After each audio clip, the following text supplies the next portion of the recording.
Tom, have you ever felt like you're being watched? Yes. Now.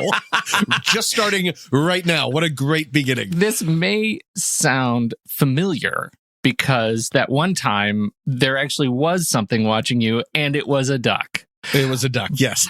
But here's the thing. Have you ever felt like what you're doing right now, like sitting in your apartment at your computer on the microphone, besides Foster, that someone is right now watching you thinking that what you're doing is the most important thing to them, that you think what you're doing is that important? Do you ever feel that way? Interestingly, I've never, in books, they always talk about that a character feels like someone's watching them and they get all paranoid.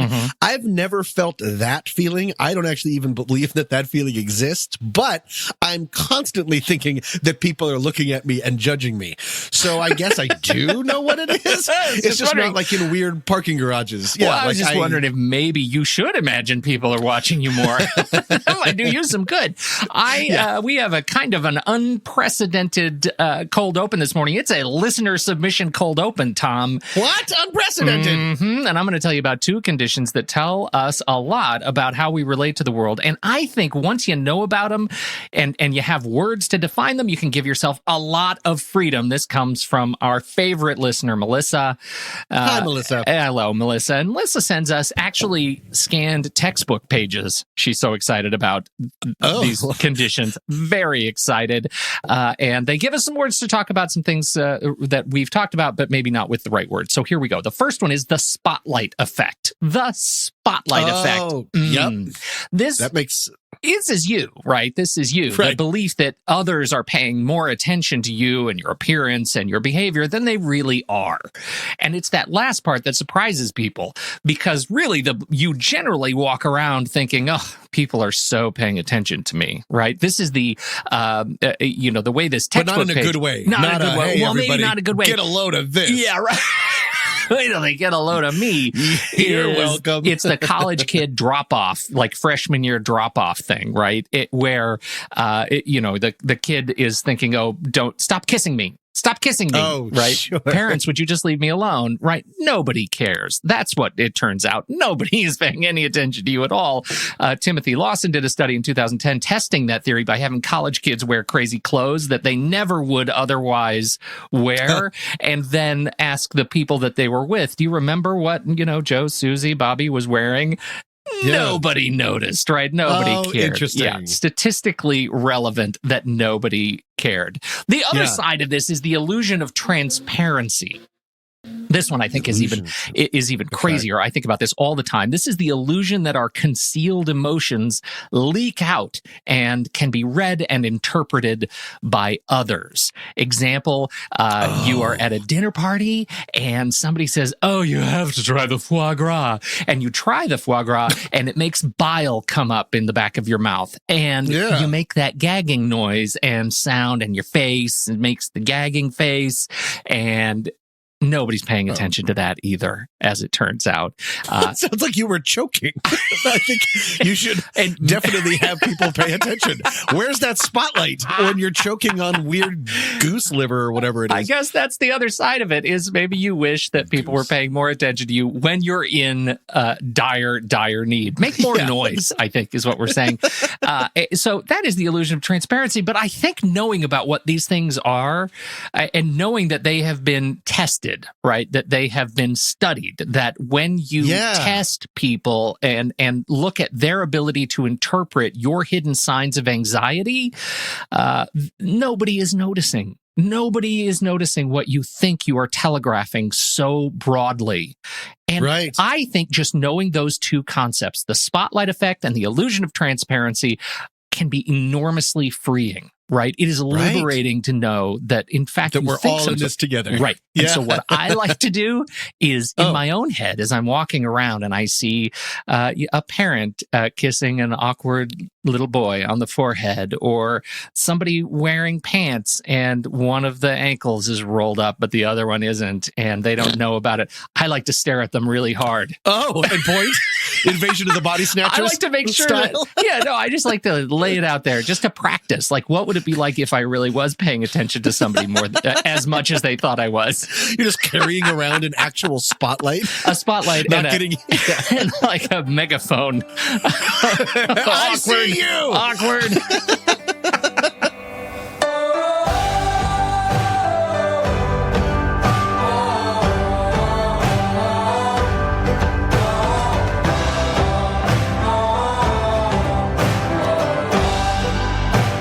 Welcome to What's That Smell? A sometimes funny podcast about humans and their anxieties. I'm Tommy Metz III. And I'm Pete Wright. And every week we each drag out one of our deepest and darkest anxieties into the light to share it, learn about it, and hopefully laugh about it with all of you. REACH. Reach out to us. Send us the story of your anxieties to somethingstinky@whatsthatsmell.net. Again, somethingstinky@whatsthatsmell.net. We want to hear from you. And Pete, with that and with your permission, put the spotlight on me, because I'd like to go first. Nice. Look how far we've come, simply by taking it one step at a time. Peter, first and foremost, your locker combination is 312842. Now, let's have a quick history lesson. In his treatise on the Athenian Republic, written around 450 BC, Xenophon wrote that an essential part to a competition and training center, quote, beside the actual runs and wrestling rings, is a place where those who use them may undress and oil themselves before exercise and may wash themselves afterwards, end quote. In these rooms, competitors would unclothe themselves, anoint themselves with oil, then place their belongings in as safe a place as possible. These rooms also served as learning centers where philosophers such as Plato discussed the fundamentals of life with their pupils in the bench-lined dressing rooms.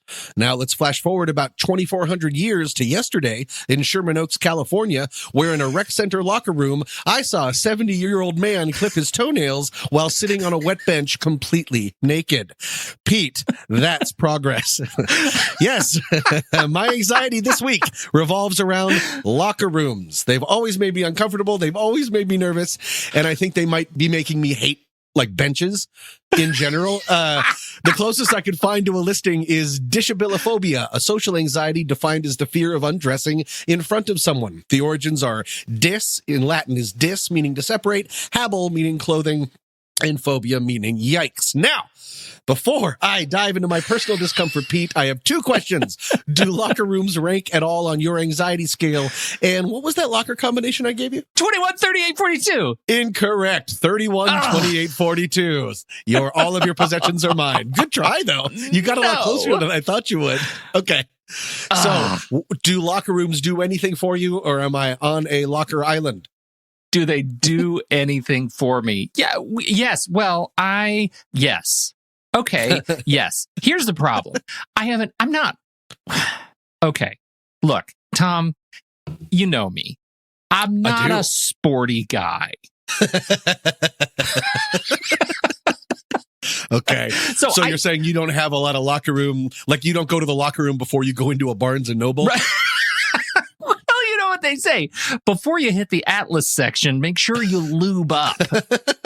So I think, here's my problem. And I don't think it's necessarily related to locker rooms specifically. Okay. There's a scene in the new Baywatch movie, Dwayne "The Rock" Johnson's Baywatch movie. Yeah, I've seen it. And sure. There's a scene where one of the characters who's new on the force, on the lifeguard force, he goes into the shower and he takes off his suit to shower. And then the very beautiful woman, Stereotype, comes in and asks him what he wants for lunch. And she's wearing her suit. And he's talking and he's trying to be super casual because he's so in love with her. And then at the very end of this scene, she says, yeah, usually we leave our suits on when we shower. And he is just horrified. But this is a great example of why I'm not just good at this, because I don't know the rules. I don't know the rules. Just general locker room etiquette. Yeah, there is etiquette around this stuff that I am not familiar with, and it extends to every part of the. It's like every part of the Buffalo. Like I'm not familiar with all the rules of just athletic facilities, and so I'm on edge. Like no matter what, I'm on edge. Well, if it makes you feel any better or worse, even if you do know the etiquette, you can still have tons of anxiety about it. That doesn't go away. So at what point do you strip down in the locker room and rub your naked self all over the benches? Oh, gross. Well, let me take you through it. Let me take you through my history of locker rooms, which will answer this. My history of locker rooms. Just as everyone fast forwards and then throws their iPods in a river. Did not see this anxiety coming today. That's all. Right? I'm that excited about it. My earliest memory about a locker room was back when I lived in Vienna, Virginia. This is when I was very young. Both of my parents worked, and my mom worked at Georgetown University, and there was some sort of a summer daycare program there for the day. I remember all the other kids that I was with were much bigger and much older than me, and at one point we always had to store our stuff in a locker. And then we'd come back after doing whatever we were doing that I was not doing well. We'd come back in the locker room, and I'd always have trouble remembering which locker was mine. And then I'd always have trouble remembering my lock combination. And twice they actually had to cut open the dial. What is that called? The combination. The combination lock. Yeah. They had to cut that open with probably some sort of a blowtorch. I don't remember because I couldn't remember it all. And at one time I tried to sit down on the bench and I missed completely and I fell on the floor and cried. Okay. That has less to do with the that could happen anywhere and just bad. Yeah, I would fall down all over the place. And then I sort of didn't have locker rooms or the locker room experience for a really long time. Like in college, for instance, at CU Boulder, go Buffs, I was only in the dorms 1 year, and I was incredibly lucky to have been randomly assigned a 3-person room that had its own bathroom. Can you believe it? Oh, yeah, that's dreamy. And so I never had like group shower parties or whatever else everyone else was dealing with. I assume group shower parties. Group shower parties, is that a thing? You just had 3-way shower parties. Okay, all right. My parents might listen to this someday. Probably not. So for me, the anxiety is twofold. And talk about the spotlight effect. That was great timing. With your cold open, because I'm not, like you said you are not, quote, sporty. I, quote, am not quite the physical specimen I'd like to be. On bad days, I feel like I'm just a bunch of like cottage cheese poured into a shirt from the Gap. And as a result, I'm not a big fan of taking off my clothes in public. And can be a huge part of locker rooms. Yeah. I know it's wrong, but I suffer from the spotlight effect and that I can't shake the feeling that everyone is looking and judging what they see. Do you have body stuff about when you go? Because then I have a second cause for my locker room anxiety, but I want to check in. You said you're not sporty and you don't know the rules. What if you did? Yeah, I did. I definitely do. And it's so weird because I am, okay, I'm one of those, like, what I notice when you think about the spotlight effect, right? And the, wow, that was very timely. How did you know that we were going to do this? The illusion of transparency, like, Gaslight. I feel like I am, I'm looking at other people and my response is, why does it feel like they're not judging me? Because I look at myself and I think I am ripe to be judged. And that sort of recursive judgmentalism, like body shame, man, it just keeps coming back around every kind of corner. I walk into the shower and I walk out to the locker room like, oh, there's more people who could and by all rights should be judging me. And so, yes, I can relate. I can relate to this. Okay. So weird. I forgot to say, when I was saying that I haven't really been forced to get used to locker rooms, also in high school, did you shower after gym class? Nope. In high school? Nope. No one showered in gym class. They were there, but they were unused. We just used deodorant and changed our shirts and shorts, which still wasn't great, but manageable. There wasn't like full on butts hanging out. Well, and are you one of those kids? It's so funny. I didn't even recognize that. I don't think I could even possibly model this behavior because I just don't really deal with it. But I'm one of those people, when I go to the gym, I leave from my house where I'm already dressed and ready for the gym. I go to the gym and get sweaty, and then I leave the gym and come back to my house to get showered and changed. And I always structure my day around that activity. So I don't even go into the locker room now unless I have to just go to the bathroom, right? And so I always do my change. Now, when you think back to your youth, it sounds like you were one of the kids like me who on gym day wore gym appropriate clothes to school. No, we had the gym appropriate clothes in locker rooms. It's just we didn't shower. Meaning that we would have deodorant. And so you would still change. We would change, you would change out. Shirts. Okay. Yes, exactly. You wore gym because we had gym like every day. Oh, okay. All right. So that wouldn't be, I would just be like Johnny Gyms a lot. Like if I'm just wearing Johnny Gyms, if I'm just wearing sports clothes. Product. We need a new doll. The What's That Smell? Sports anxiety doll. Johnny Gyms a lot. And you can't take off any of his clothes. All of his clothes are sewn on in weird places. So you on gym days would do what then? No, so I would have to change out because, I think we've talked about my extensive career in intramural tennis and squash. I played a lot of squash and I had to change out, but I didn't shower and I would change out and I would have just grotesque sweaty clothes in my locker that I just kept throwing back in and never washed. I'm a real catch. Yeah, you aren't we both? So there is a second cause for my locker room anxiety, and this is a little more interesting for me because it really just occurred to me as I was making notes for this record, but it's so obvious. I can't believe I never thought of it in these terms. Throughout my life, more often than not, locker rooms have been like antechambers to humiliation that you don't use a locker room before doing anything that I was ever particularly good at. You use it before sports. Right. And I'm very much on the record like you of having sports anxiety. I like sports, but I hate competition and I don't care about winning. And that's why I usually end up disappointing everybody. And so I go through this gross room that smells like feet, and then I go out and humiliate myself. And then I come back, and my prize for disappointing them is to go back onto the sweaty bench cave and take off some of my clothes in front of them. Hooray! Like lose. That was 3 loses. And I think because I'm not using locker rooms for team sports and as an adult, but I think all of that anxiety just has become ingrained in me, and it just found a place in locker rooms that I can't shake the feeling that even though I'm using a locker room just to go work out alone, not like alone, I'm not like in a cave, but I mean, I'm not working out with someone, but it's a locker room is like a portent to a bad time in the very near future. Yeah. Some part of me is still a kid getting dressed for battle. And I was wondering, do you have any of that?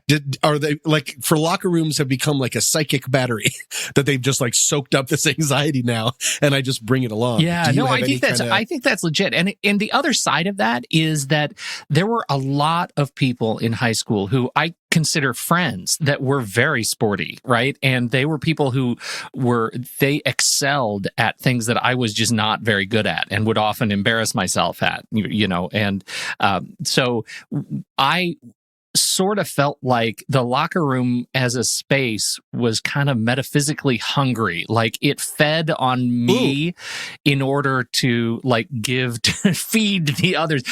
Pretty much my high school was Buffy the Vampire Slayer. So, the locker room was the center of the hellmouth and it just like... It smelled like it, I'm sure. But like I think that was my confusion in high school was this whole conceit that how is it that this singular space could be so draining to me and so enriching and nourishing for those who who used it as a place to prepare for battle, to use your words, right? That is baffling to me. It's always been baffling to me. And I just never had an experience to counter it. Yeah, that's true. I didn't think about that. Locker rooms probably have great memories for a lot of people that enjoyed team sports. Yeah. It probably was a real bonding situation and, group shower parties. I still don't know what was happening. Well, for us and for any listeners that potentially do have locker room anxiety, once again, we're not alone. I read in the New York Times, writer Chwara Sicha, probably should have looked that up, that Generation Xers and Millennials are more and more often asking for privacy stalls in gym locker rooms, in fitness clubs across the United States, such as Equinox, Sports Club LA, because they want privacy and they want to not to have this weird 70-year-old man just sort of hanging out, letting everything flop around, because in the article, she makes it very clear that the older generation doesn't care. They are fine with it. And they're just walking around and they're talking about golf and equity and whatever older people talk about. And then the younger generation, myself included, is a little weirded out by that. So I think that's good. Is that progress?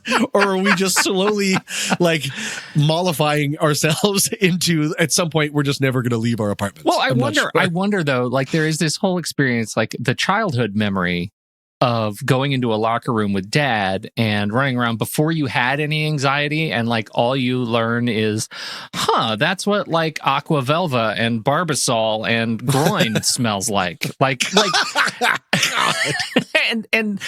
So that you get that, and right. And then you discover that sort of body shame exists, and you either internalize it or you don't.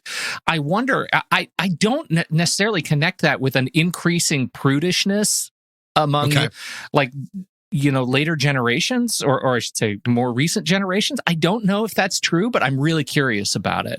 Is locker room a leading indicator for a generalized prudishness going forward? Is this why Japanese people aren't having babies anymore? You know what I mean? Because you figured it out. That's also true. Right. That's also true. Yeah. I mean, we're sort of right in the middle of it. Gyms across the United States are being redesigned right now in huge swaths. And so it's too early to really tell if this is going to be a new trend or not. But at the very least, we're not alone. And to make us feel better, of course, there is no spotlight. Nobody cares. If anyone does care, they're usually either too into themselves or they're self-conscious too, and also avoiding eye contact. And then we can all just be, if we do have to take off our clothes, I just say we all rise up together and put on our underwear under a towel like I did. Just remember That's a patented move. Just remember what Pete's mom says. 10 minutes a day, sun on your genitals. What?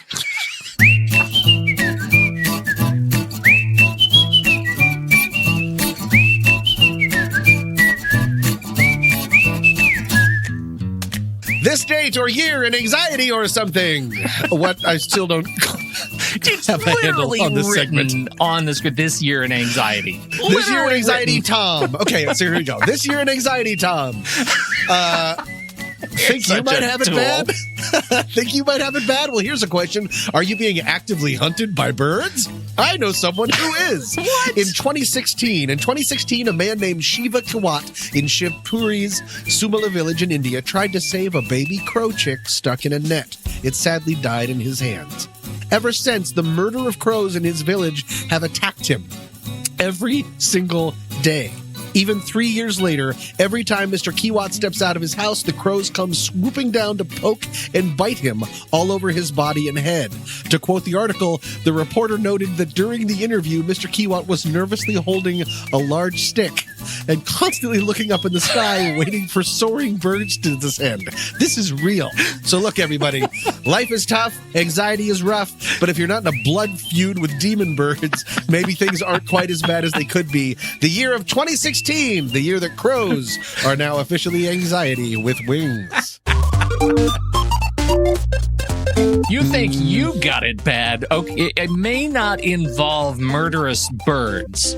but it certainly does relate to the other side of the locker room. If you're one of those people who is encouraged and enthused by being in the locker room and given lots of energy, then you definitely want to continue your surefire winning streak by reading Moneyball by Michael Lewis, The Art of Winning an Unfair Game. Reading? Oh, no. No, don't put that down and pick up your earbuds. You want to listen That's to right. Moneyball. 5 hours and 44 minutes of baseball greatness. I'll tell you, you haven't read this yet, right? No, I saw the movie. I listened to the movie. I just closed my eyes. Yeah, I want everything to just be audible. I absolutely adore the movie. The book is just as good. It is a fantastic story of how the Oakland Athletics became a winning team, and they did it not by star power. They did it with math, and I have never thought math was so sexy than in this book. It is just fantastic. The story of Billy Beane, general manager of the Oakland Athletics, and his team that came together and built a fantastic team based on the math. So check it out. You absolutely check it out by visiting audibletrial.com/scent-of-a-podcast. And once you do that, you get a free month, a whole month where you can look at the service, you can review the service, you can check out other books, a sample. It's 200,000 samples if you want to listen. I mean, really, you could just try to make it your thing where you're the person who listened to all the samples during your free 30 days. That could be your gig. And I doubt anybody else has ever done that in a month. You'd really have something for yourself. Anyway, or you could just get a free book on us. Keep it forever, even if you decide you don't want to stick around with the service. That's it. audibletrial.com/scent-of-a-podcast. Support us, support the show, get a free book. Thanks, Audible. Thanks, Audible. All right, moving on. Tom, we've talked about school stuff on the show before, right? We have talked about school stuff on the show before. There was that one time you were wandering the quad and you were talking about just, you felt like you were kind of missing something. And then you realized you're totally late. And so you take off at a run across the grass toward the nearest building. You maybe run through a couple of hedges. And maybe at one point you run through a hedge, but there's a fence on the other side and you comically smash into it and fall down. And then you recover and you get to a church. You were on your way to a church. I don't know why, but the sidewalk was covered in grass. And so you look down and you're like, oh, no, I'm not wearing shoes. It's terrible. But you cross it anyway and you get to that front door and it's locked. Locked. A church is locked. What? It's okay. What? So totally okay. You shimmy up a drain pipe, get in on the second floor. And wait a minute. The church is full of people taking an exam, Tom. It's test day. And you knew there was something to study for, but you're completely unprepared. You run down the antique spiral staircase and down the center aisle, and as you approach the professor to pick up the test, you realize you're completely naked. You're naked, you've got bloody feet, you're unprepared on test day, and you've got the shame of the church on your shoulders. Could it get any worse? That sounds terrible. Even with dream logic, that was a mess.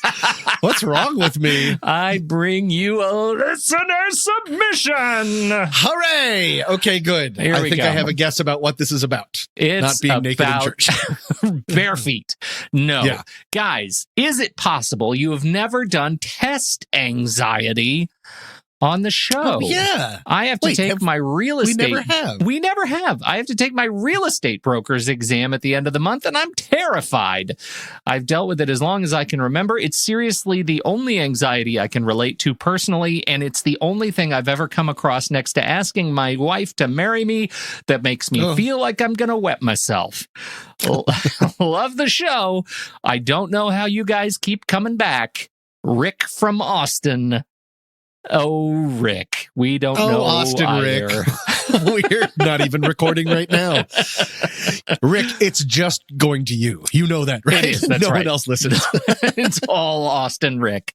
Yeah. I love this. And so before we dig into just generalized, test anxiety, what's your experience with test anxiety? I wish that they in school, I'm big on I wish that they would teach more life skills like Yeah. credit cards and, hygiene or something like that. But one of them would also be test skills, because that has nothing to do really with the knowledge that you have. And it's a complete skill unto its own about trying not to freak out in a timed test situation. So no, I mean, I'm not a fan. You're not a fan. I'm not a fan of tests or test anxiety, but yes, I have it. What's funny is that there are people, I have met people in my life who actually love tests. They love the experience of being able to show what they have accomplished and what they've learned. That's a real, I know. I'm not comfortable around those people either, Tom. Generally, we think of test anxiety around in kids because it's kids who take the most tests. But the first thing I did when I started looking at this is to look at Austin Rick. What does Rick have to be nervous about? Right. What kind of test was he taking? It's the real estate broker's exam. And so it looks like you have 4 hours to complete 100 to 150 multiple choice questions on both state and national real estate principles and laws.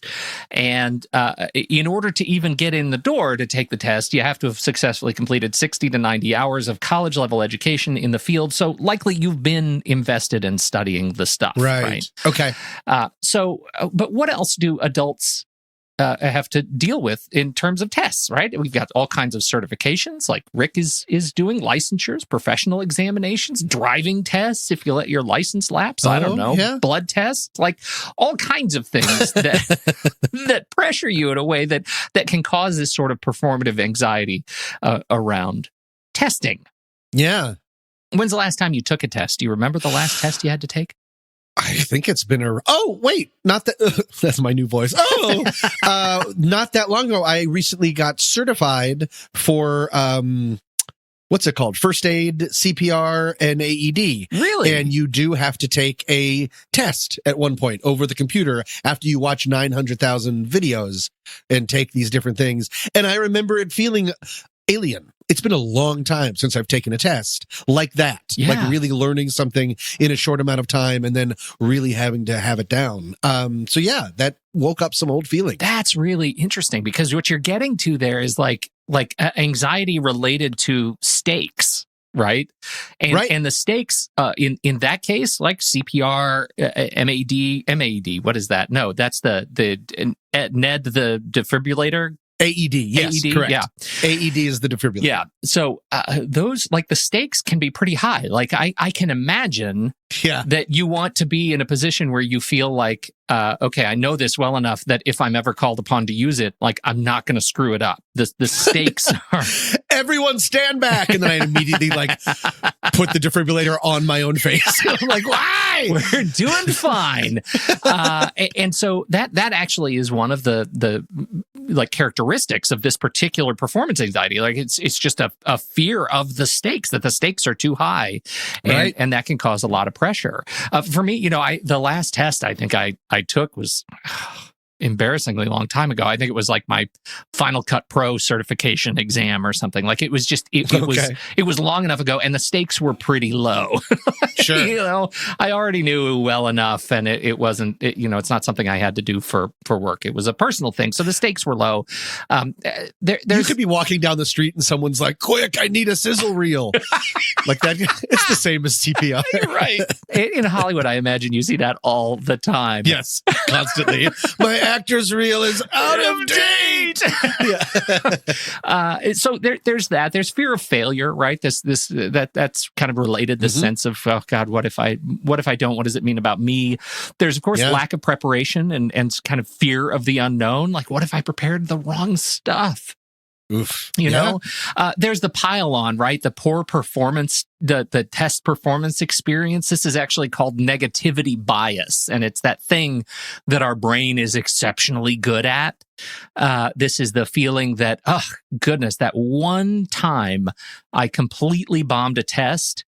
it outperforms in our brain the 100 Oh. times that we have been successful at a test. And Right. that thus creates a test anxiety, even if it's unfounded, even if the Sure. like the data suggests that you're actually, better at tests than you think you are. It's because of that way. It's just like tests and YouTube comments, right? It's always the jerk that you remember, and not the hundreds of people who are really, they like you. Right. There's also, of course, anxiety related to distraction, right? Who doesn't feel that a little bit of ADHD spectrum during a test, right? As soon as you let that wash over you, the anxiety wash over you, it's certainly easy to get distracted by sounds and somebody chewing or moving their lips in a stupid way or clocks ticking or something like that. My version of that, sometimes I remember it happened during the SAT at one point where, I was noticing other things. Then I was noticing that I was noticing other things. Yeah. And then it spiraled because I was like, I've got to speed up. But all I'm thinking of is I've got to speed up. Yep. Like I'm just using that one phrase over and over again. And I didn't speed up at all. And then it turned out I didn't even have a pencil. And you were naked and your feet were all cut. It's and a I was thing. naked. Don't Yeah, even worry exactly. about Then I it. woke up behind a Chili's too. Right. Yeah. The whole thing was a disaster. One of my favorite books on creativity is by a guy named Stephen Pressfield. He's the author of the book War of Art. And have we talked about War of Art on the show before? I can't remember. I can't remember. I look at War of Art. He is kind of my surrogate, slightly inebriated uncle who's just sitting there telling me to get my act together, right? It's just like the butt kicking that you really need is in this book. And I've always loved the book and his company, Black Irish Press. Like, they just do great, wonderful work. And this book is kind of central to how I feel when I feel blocked by something. And he writes in this book, fear doesn't go away. The warrior and the artist live by the same code of necessity, which dictates that the battle must be fought anew every day. Right. Ugh. And gross.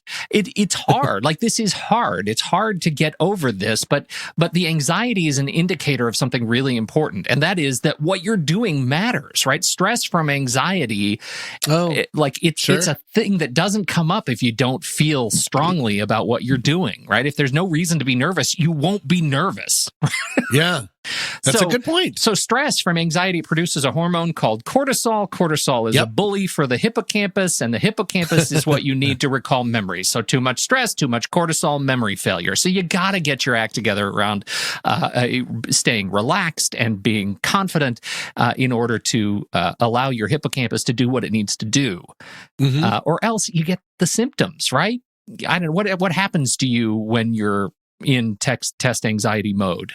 It's like I can feel like a little bit of a roaring in my ears. Yeah. I think I get really bad butterflies. I start sweating a little bit. I'm tapping and I'm sort of bouncing up and down. And then I start screaming.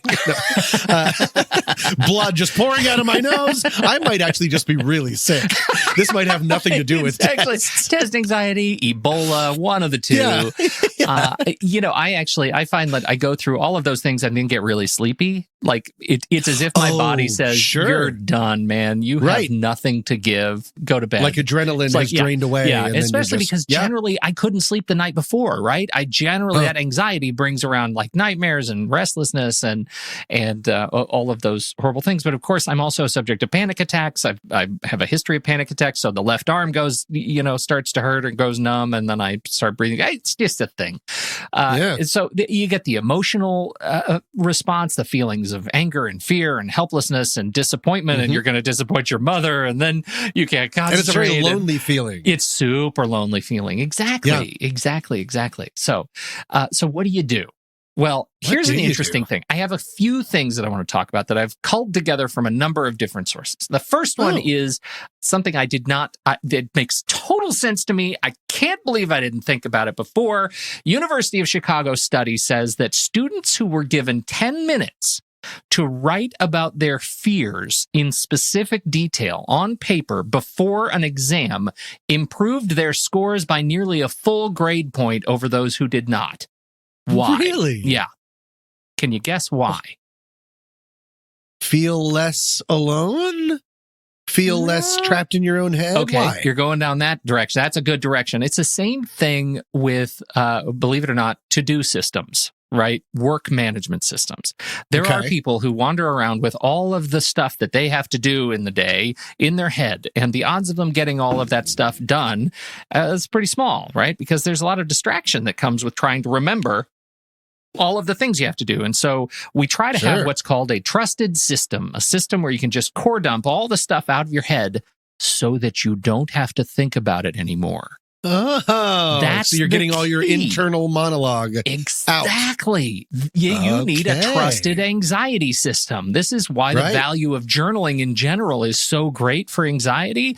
But in this case, if you sit down and you conscientiously and specifically write all the things that you're really afraid of, you'll get it out of your head before you actually have to sit down and take the test. And what they found is it's important to do it right before the test because you don't want to give your brain time to create new fill back stuff. up. Yeah, to fill back up. Right. So was my anxiety list good enough? And then you're just like, all exactly. right, call it a day. Exactly. Next, you want to make sure you correct past exams. Take as many practice exams as you possibly can and get them corrected and actually go through and review the notes. This is something that many people don't do, right? They take practice exams and they think, well, I really screwed that one up. I didn't get the grade I needed. I guess I'll just take another practice exam. But that's missing the whole point of practicing. The whole point is to go back and figure out what you did wrong and why. If you skip the why, you're not going to increase that level of confidence and affinity with the material to the point that you'll be able to get through it. We think that test writers are tricky or duplicitous, right? That they're trying to trip us up on test questions. And that's, generally speaking, is not true, right? They just know the stuff better than you. Sure. So if you focus on the mastery part and making connections between subjects, you won't have as difficult a time when what normos would consider tricky questions hit you. They're easy. You'll get it because you're focusing on mastery. The other thing is state-dependent memory. Now, we've talked, I think, a little bit about state-dependent memory, and I think I have mixed results with state-dependent memory. The idea here is that you want to find a way to create the same conditions to study in which you're actually taking the exam, right? So you create a sense of friendliness around the exam material. So if you are going to be in a lecture room when you're taking the exam, if there's a way to get access to it and spend a half hour studying there, that's making the unknown a little bit more known. Exactly, I see. Right? You're reducing all of the sensory experiences that might otherwise cause you anxiety by having a sense of familiarity with it. Now, I had this experience in college where I drank way too much Coke, right? Just way too much. And they give you the tumbler, the recyclable to you that was like gray. You remember this thing. It was like, it was the size of your head and you carried it around and people had it carabinered to their backpacks. And then you'd go in and you'd get a little discount or free refills on soda and that kind of, and I just drank Coke all the time and just was rotting. I was just festering rot from the inside out. And on test nights, wasn't Coke. I thought... on test nights, I thought, well, I'm going to stay up all night studying, and so I'm going to just drink a lot of Coke, and then I would get into the test center or test experience, and I would do terribly because I hadn't been drinking a lot of Coke. And I was taking a psychology class and learned about state-dependent memory, and thought, if I'm going to take a test, but I've been studying totally doped up on Coca-Cola, I should be doped up on Coca-Cola and standing on tables while I'm taking the test. So I did my best to try to duplicate that environment. And in fact, I did much, much better. So you try to create that. I had to go to the bathroom a lot, but my goodness, it's possible to actually do it. Your mileage may vary, but that's one of the things that you can think about. Finally, this is a big final. Okay. You got to think long term. If you want to reduce that stress. And that long term is you've got to think beyond the test. You have to build better habits before you take the test. And instead of focusing exclusively on the content you're going to be tested on, focus on how you want to engage with that stuff every day, right? For real estate brokers, example, you're going to be doing this to help people buy homes and navigate complex set of laws and financing regulations. So how do you make that real and relevant for you beyond the exam? Oh, not just studying for the test. Exactly. Get better at practicing the skills so that you're not studying for the test. You're studying for a career. You're studying for your life. Make better use of flashcards and mind maps and become a better reader. Study how to read for greater attention and recall. Practice mindfulness so you actually have a regular practice of focus and relaxation to reduce those cortisol levels and create a better mood or attitude toward getting this stuff done. Eat better, practice sleeping, right? The bottom line is you want to make the act of learning in your life like riding a bike so that when you sit down for any assessment, you don't have to think about the content. You can slow down, you can read carefully, and you can perform without thinking because the stuff you had to study is second nature. Wow. Sure. If you can do that, that's fantastic. That's the kind of life skill that I wish that I talked about, that I wish that they would sort of, instead of just saying, and go, stop. Yeah, right. Not good enough. Exactly. That's what it always felt like. Fail. Sorry. Fail. Yeah. Well, and here's the bottom line. Like we talked about the stakes, right? As an adult, it's very different than if you're a student, where if you're a student, you're, you have to beg for every concession. And of course, like you take tests and there's no do-overs. But as an adult, it's rare you can't throw money at a problem and get a do-over. Like you fail the broker's exam, you can take it again. Right? You can keep going until you get the material right. You fail your driver's exam, you can generally take it again. You fail, these are things you can practice at, and so... Or you can always just work on getting adopted by Felicity Huffman. Hey-oh! Hot take! Timely. I know everything can change, baby. And I'll still fall for you every day. Thank you all so much for joining us for this episode. Today's tune has been Love of Mine by The Hunts. Coming up next week... Of course. It's the jalapeno popper thing. It's the fear of not enough good starters. Now, wait, in the article, did it say he said that horrifyingly? Or did you add that? I would like the New York Times to be like, disgustingly, he said... Purple. No, we've all decided that smell is grapes. That smells nothing like grapes. It's purple. We all have to come together and say that's not grapes. That's purple.